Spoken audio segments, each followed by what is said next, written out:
Hey parents, let's talk about the friction that adolescent brains need to help them make good decisions. As brains mature, they do something called myelinate, which means that a sheath of fat and protein wraps around neurons and makes things move a lot faster.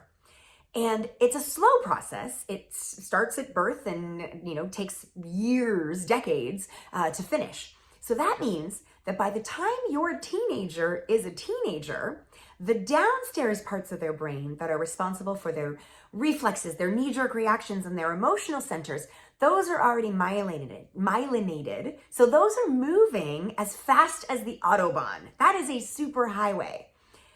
The tricky bit is their upstairs brain that's responsible for emotional regulation, for impulse control, for thinking things through, that isn't myelinated yet, which means it's moving at a speed more like horse and buggy.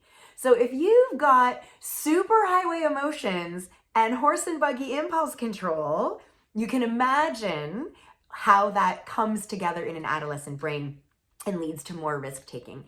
So I want to encourage you to be the friction that your teens need in order to help them make better decisions. You need to be the ones who help them stop and create a gap between what their emotions want and what their logical, rational, impulse controlled, problem-solving, regulated upstairs brain wants.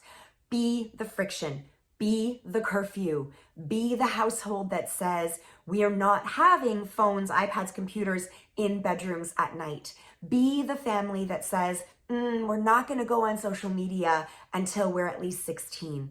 Be the family that says, I can't let you do that right now because I can see that you're tired and you're emotional and it's not going to be the right circumstances for you to make good decisions. Don't be afraid to be that friction.